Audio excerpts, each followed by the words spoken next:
आप सभी को जय माता दी। कैसे हैं आप सब? उम्मीद करते हैं सब अच्छे होंगे। प्रेमियों, आज की वीडियो का टॉपिक है कि कन्या पूजन के बाद कन्याओं को आपको यह चीज जरूर देनी चाहिए। अगर आपने यह चीज दे दी कन्याओं को तो यकीन मानना, अगर आपके 9 दिनों में कोई गलती भूल चूक अपराध हुआ है तो माता रानी क्षमा कर देंगी तुरंत उसी समय पर, और कहीं बाहर से नहीं लेके आनी है। ये छोटी छोटी ऐसी चीजें बताऊंगा जो आपके घर पर ही मिल जाएंगी। बस थोड़ा सा ध्यान देना उन चीजों की तरफ।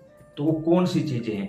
तो एक प्रार्थना और भी है यहाँ। अगर आप अपने आप को माता रानी के सच्चे व अच्छे भक्त मानते हो, आप भी व्रत करते हो, तो इस वीडियो को सुनने के बाद अपने ही परिवारीजनों के पास जरूर भेजना। फेसबुक और व्हाट्सएप के माध्यम से जरूर शेयर करना। अगर माता के सच्चे भक्त हो तो, नहीं हो तो कोई बात नहीं, फिर आप अपने हिसाब से कर सकते हो। सबसे पहले हमें कन्या पूजन के बाद कन्याओं को पान जरूर देना चाहिए।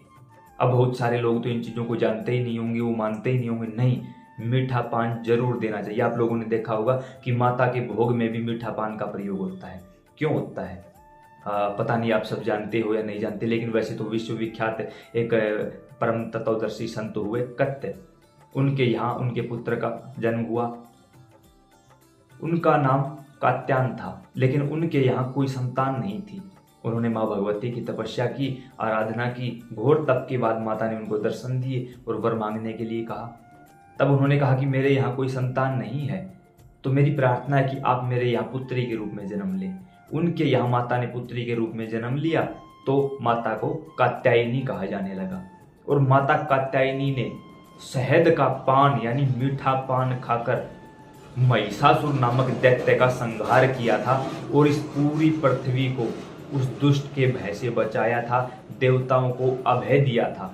तब से माता के श्री चरणों में मीठा पान समर्पित किया जाने लगा। अगर आप भी कन्या पूजन के बाद कन्याओं को मीठा पान देते हो तो यकीन मानना, माता रानी इतनी ज्यादा प्रसन्न हो जाएंगी कि आपने कभी सोचा ही नहीं होगा। और ये छोटी छोटी बातें हैं, अक्सर कोई बताता नहीं, कोई बताता है तो आप लोग ध्यान नहीं देते। इसलिए बोल रहा हूँ कि शेयर जरूर करना इस वीडियो को। अगर माता रानी के सच्चे भगत हो तो और नीचे कमेंट में जय माता दी जरूर लिखना। उसके साथ साथ चावल और जीरा, ये 2 चीजें आप जो बच्चियां बैठी हैं, कन्याएं बैठी हैं, उनके हाथ में थोड़ा थोड़ा जरूर रखें, या फिर अगर उनको जाते समय दे रही हो तो थोड़ा सा डाल के दे उनको, ताकि वो अपने घर ले जा सके उन चीज़ों को।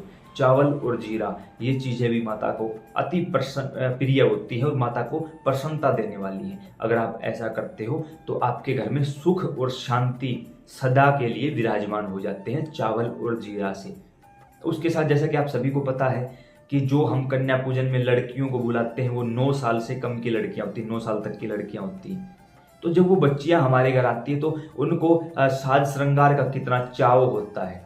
तो ऐसे में हमें उन सभी बच्चियों को श्रृंगार का सामान, माता के श्रृंगार का जो सामान आता है ना, उसी प्रकार उन बच्चियों के श्रृंगार का सामान, जरूरी नहीं आप माता का श्रृंगार लेके आओगे, बच्चियों के साज श्रृंगार का सामान, जैसे चूड़ियाँ, उनके लायक कोई कपड़े, या किसी भी प्रकार से कोई जो भी सामान होता है, आप सभी समझदार हो, उसके हिसाब से आप कोई भी सामान लाकर उन्हें उपहार के रूप में जरूर दें। इससे जब वो लड़कियां, जब वो बच्चियां, क्योंकि वो तो बच्ची हैं, वो उस सामान को फेंकेंगे नहीं, वो एक बार जरूर यूज करेंगी।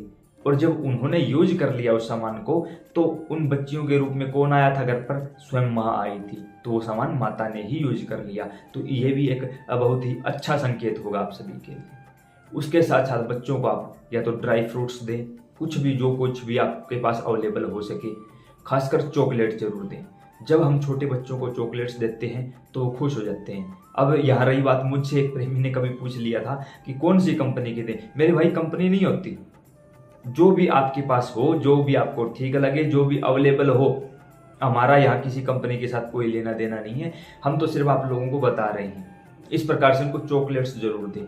अब मान के चलिए चॉकलेट नहीं है या इतनी व्यवस्था आपकी नहीं है, तो उनको या तो चीनी या गुड़ अवश्य दें, ताकि वो तृप्त हो जाएं, इस मिठाई को लेकर खुश हो जाएं। जब आप यहाँ तक आ ही गए हो तो इसके साथ साथ आप एक चीज का और विशेष ध्यान रखना कि आप लाल कपड़ा, जैसे कन्याओं के लाल कपड़े, उनके वस्त्र होते हैं पहनने के, तो लाल कपड़े, लाल चुनरी, लाल रुमाल, ये छोटे छोटे उपहार हैं। लाल ही खिलौने, यानी माता को लाल रंग बड़ा ही प्रिय है। तो अगर आप लाल रंग की वस्तुएं, लाल रंग के वस्त्र, लाल रंग के खिलौने उनको देते हो तो माता प्रसन्न होती है। वो बच्चे जब उनके साथ खेलेंगे तो वो माता का धन्यवाद करेंगे, माता आपके ऊपर प्रसन्न होंगी, क्योंकि कहीं ना कहीं से वो सारी चीज़ें आपने ही तो ला कर दी हैं उनको। उसके साथ साथ आपको विदाई के समय नारियल, जो नारियल हम कच्चा नारियल बोलते हैं जिसको, नारियल का प्रसाद और केले का प्रसाद। अब हमें नारियल नहीं देना है उनको, नारियल के अंदर से जो गोला निकलता है जिसको कच्चा गोला बोला जाता है, उसे निकालकर उसके छोटे छोटे टुकड़े कर लीजिए। अब नारियल का प्रसाद और केले का प्रसाद जरूर देना है। क्यों देना है? नारियल माता लक्ष्मी को प्रिय है और केला भगवान विष्णु को प्रिय है, तो लक्ष्मी नारायण का प्रतीक है दोनों। ऐसे में अगर आप उन बच्चियों को ये दो फल उपहार के रूप में देते हो तो लक्ष्मी और नारायण भगवान आपके घर में सदा का स्थायी निवास बना लेंगे। हम लोगों की बड़ी मूर्खता क्या है, हम लोग बोलते रहते हैं ओम जय लक्ष्मी माता, जय लक्ष्मी माता। एक बात बताइए, आप मेरे पास आते हो, आप पति पत्नी दोनों आते हो, मैं आपके सामने ही आपकी पत्नी से कहूं कि अपना नंबर दो, या आपके सामने ही आपकी पत्नी से कहूं कि आप मेरे घर पे रह जाओ, क्या ये अच्छी बात है? क्या ये शोभा देगा? ना आपको, ना मुझे, ना सांसारिक दृष्टि से, ना आध्यात्मिक दृष्टि से। तो हमारी गलती यही रह जाती है। लोग बोलते हैं कि हमने तो लक्ष्मी माता की इतने यंत्र रखे, इतनी पूजा करते हैं, लक्ष्मी नहीं आती। गलती है भाई आप लोगों की। लक्ष्मी का वाहन क्या है? उल्लू। जब हम अकेली लक्ष्मी को बुलाते तो वो उल्लू पे चढ़ के आती है, हमारा उल्लू बना के निकल जाती है, क्योंकि लक्ष्मी ही तो माया का रूप है। लक्ष्मी माया है, नारायण मायापति हैं, तो हमें लक्ष्मी को नहीं बुलाना है, लक्ष्मी का नंबर नहीं चाहिए हमें, अकेली लक्ष्मी को नहीं रखना है हमें, लक्ष्मी नारायण पति पत्नी को, जोड़े को साथ में रखना है। जिस दिन आप लक्ष्मी नारायण का आह्वान करना शुरू कर दोगे, उस दिन लक्ष्मी नारायण का वाहन क्या है भाई? गरुड़।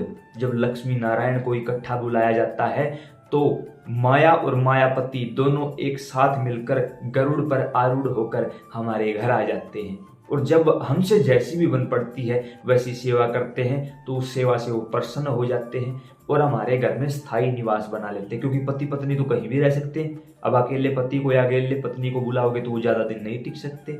तो जब दोनों को बुलाया है तो वो स्थायी निवास आपके घर में बना लेंगे। और ये बात मुझे बताने की आवश्यकता नहीं कि जिन घरों में लक्ष्मी नारायण निवास कर लेते हैं वहाँ सभी देवी देवताओं को अपने आप आना ही पड़ता है, उनके पास दूसरा कोई विकल्प, दूसरा कोई चारा नहीं होता। ये कुछ छोटी छोटी बातें हमने आप लोगों के सामने रखी हैं। अब अगर लगे कि एक भी बात सही है, लगे कि एक भी काम हमें करना चाहिए, तो आप करिए, और उसके साथ साथ इस वीडियो को इतना ज़्यादा शेयर करिए कि माता रानी कृपा करे। क्योंकि कहीं ना कहीं से तो ये वीडियो आपके सामने भी आई है, या तो किसी ने भेजी होगी, या फिर YouTube के रिकमेंडेशन में होम पेज पर आई होगी, तो भी माता रानी का कोई ना कोई संकेत है, तभी ये वीडियो आपके सामने आई होगी।